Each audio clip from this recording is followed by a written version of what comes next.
बढ़े हुए दायित्व के कारण बेहतर प्रदर्शन हो और अपने सभी मतदाताओं का और प्रतापगढ़ की सम्मानित जनता का और जहाँ भी संगठन है, संगठन के माध्यम से जनता जनार्दन की समस्याओं को उठाएं, उनका निदान करें, उसके लिए लड़ाई लड़ें। राजा भैया, विधानसभा चुनाव हो गए, एमएलसी चुनाव हो गए, आगे लोकसभा चुनाव है, उसमें अब अभी थोड़ा पसीना तो पूछने दीजिए, हम लोग पिछले 1 साल से चुनाव में हैं। आप ध्यान करें कि पंचायत चुनाव, ज़िला पंचायत के चुनाव हुए, फिर ज़िला पंचायत अध्यक्ष के चुनाव हुआ, फिर उसके बाद ब्लॉक प्रमुख के चुनाव हुए, फिर विधानसभा के चुनाव हुए, अब विधान परिषद हुआ। तो 1 साल से लगातार चुनाव ही हम लोग फेस करते आ रहे हैं और ईश्वर की कृपा से हर चुनाव जीते हैं। तो अब थोड़ा सा जनता के बीच में जाके काम करने का और वहाँ पे उपस्थिति, वो प्राथमिकता है। एबीपी गंगा के दर्शकों को कुछ संकेत तो दे दीजिए। एबीपी के सभी सम्मानित दर्शकों को बहुत बहुत शुभकामनाएं, बहुत बहुत आभार। और आप आए, आपने इतना समय दिया प्रतापगढ़ में, कवर किया, इसके लिए आपको भी धन्यवाद। लेकिन दूल्हा नहीं दिख रहा है अभी। एक प्रश्न आप जरूर पूछें कि जहां पर बहुत सारे दलों के एमएलसी या बहुत सारे दलों ने, बड़े दलों ने एमएलसी का चुनाव ही नहीं लड़ा विवेक, वहां पर जनसत्ता दल का एक एमएलसी विधान परिषद में होगा।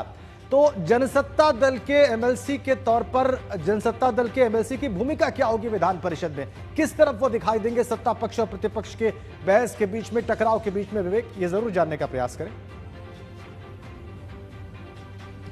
भैया, हमारे एंकर पूछ रहे हैं कि सदन में सिर्फ एक प्रतिनिधि होगा अपना, मतलब विपक्ष तो है ही नहीं कहीं, विपक्ष के तौर पर आप ही होंगे वहाँ पे।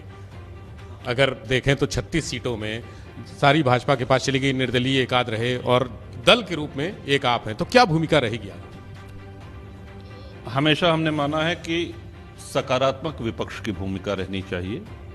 सिर्फ सत्ताधारी दल के हर बात में बखिया उधेड़ने में कभी हमारा विश्वास नहीं रहा है कि हर बात पे विरोध करना ही करना है। हाँ, कुछ कमियां सत्ता पक्ष से होती हैं और जहाँ जनहित की बात आएगी, प्रदेश हित की बात आएगी, वहाँ जनसत्ता दल मजबूती से अपनी आवाज़ उठाएगा।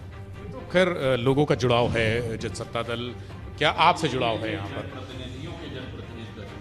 आपसे जुड़ाव है यहाँ की जनता का, तो जनता की अपेक्षाएं भी बहुत ज़्यादा हैं, तो अब उस सदन में भी अपेक्षाएं बढ़ेंगी, उसके लिए क्या तैयारी कर रहे हैं? एक लंबा अनुभव है, 7वीं बार विधानसभा का चुनाव जीते, 6 बार निर्दलीय जीते, इस बार जनसत्ता दल का गठन हुआ, उससे लड़े जीते, तो एक लंबा अनुभव है। बगल में हमारे विनोद सरोज जी हैं, प्रदेश अध्यक्ष हैं जनसत्ता दल के, 2 बार इनके पिताजी निर्दलीय रहे और इनका भी 4थी बार है विधानसभा में।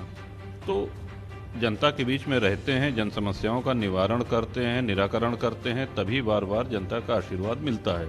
ये सीधी सी बात है। ऐसा नहीं है कि किसी दल की लहर आई